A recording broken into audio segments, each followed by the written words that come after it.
put the recipe for this mozzarella at the end of the video, and I'm pretty sure you can also use store-bought whole milk to make mozzarella. I don't know if it'd be the same recipe, probably use the same recipe, same type recipe. I haven't really researched it much because I've always used just fresh milk. But it's a simple cheese to make, takes some time, but the steps are pretty easy, and it's very good. Today I'm going to be making some mozzarella cheese. This is the book that we use, that I've always used for the past 10 years or so since we've been having a milk cow. And it says goats, but the recipe that I use can be used for cow's milk as well. So when we have our milk cow, when she freshens, the calf stays on her for a couple of weeks, but if you happen to follow our other channel, Todd Family Farm, you know that we have taken the calf off of her. So now we get all the extra milk, and we're getting about 2 to 2.5 gallons of milk a day. So now it's time to get creative and come up with different ways to use up the milk. So I use it for yogurt. You'll see a little video of that hopefully.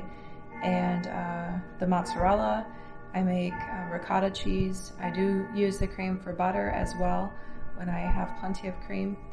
And then we like making pudding and eggnog and chocolate, or hot chocolate and stuff like that as well. So we do pretty well with using it up, and we drink it quite often, and it's really, we just love it. It's really delicious. So let's get started on our mozzarella. So the first thing that I've done is I have a gallon of cool milk on the stove. Before I start heating it up, I'm going to add some citric acid to it. Citric acid helps with the stretchiness of the cheese. When we get to the end point, when we want it to get stretchy, the citric acid plays a part in that. So I'm going to add 1 1/4 teaspoons of citric acid to 1/4 of a cup of cool water.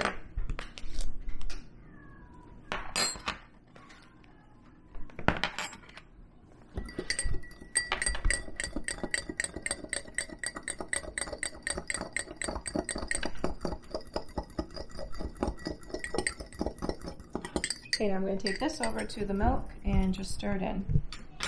Okay, citric acid going into the milk. Give it a stir. We're going to heat the milk up to 88 degrees.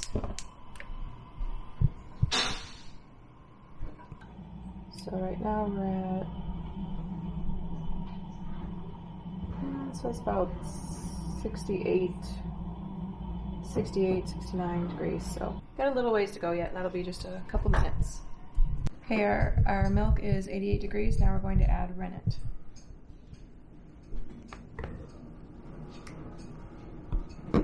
Fourth of a teaspoon to 1/4 a cup of cool water. Rennet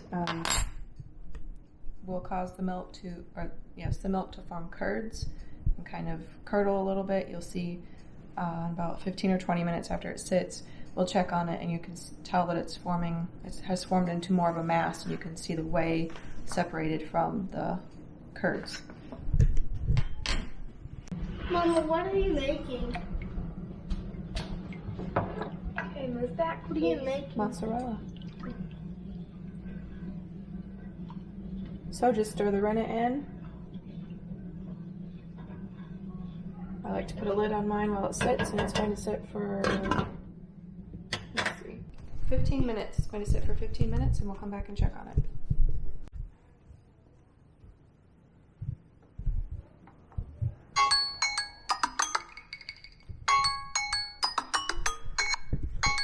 So that music, nice jungle music to my timer, is the result of my teenage daughter setting the notifications and all on my phone to what sounds she likes. So that's what that is.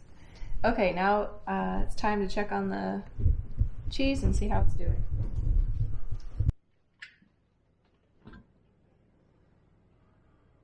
Okay, it's doing good. So it's not quite separating quite yet, but it is solid. So when I push my finger down,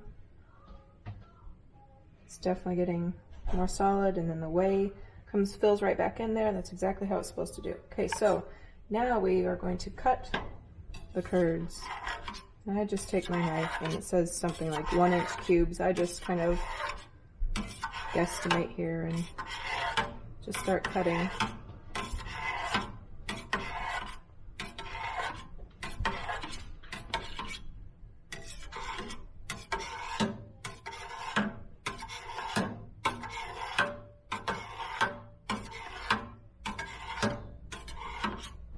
Okay, curds are cut. You can see they're just nice, very nice curds forming. Okay, this is now going to sit for another 10 minutes.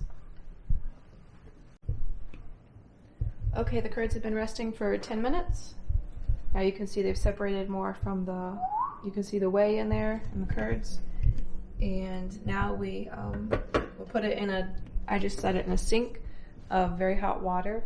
And you want to get the temperature up to 108 degrees, and then it will sit at 108 degrees for 35 minutes. So that's what we'll do.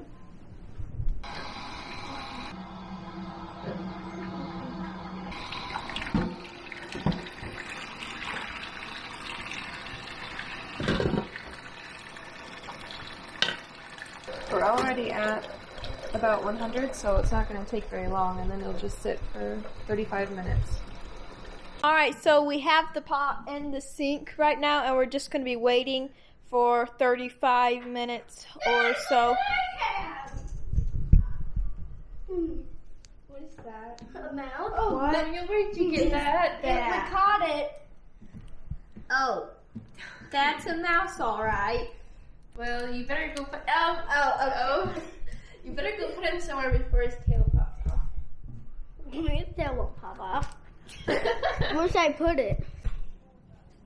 The curds have been sitting for 35 minutes, and they you can see how they shrunk down, kind of coming together a little bit. So now we just I'll put them in a strainer. I'm going to save the whey so that when I go to heat treat the cheese, that I'm just going to use the same liquid. So.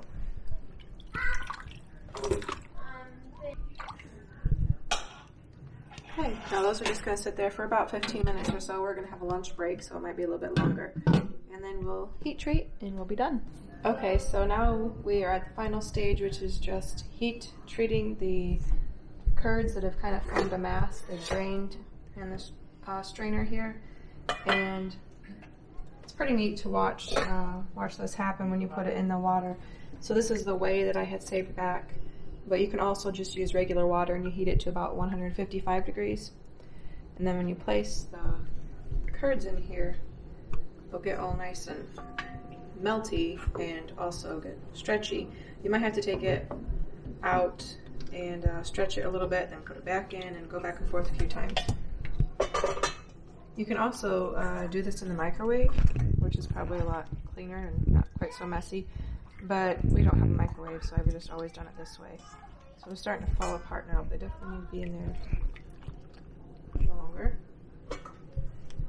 And I'll just take 2 spoons here and kind of work it a little bit.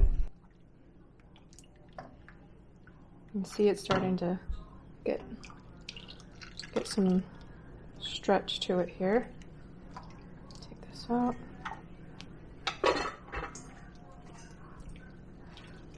So you can just see it starts to get stretchy.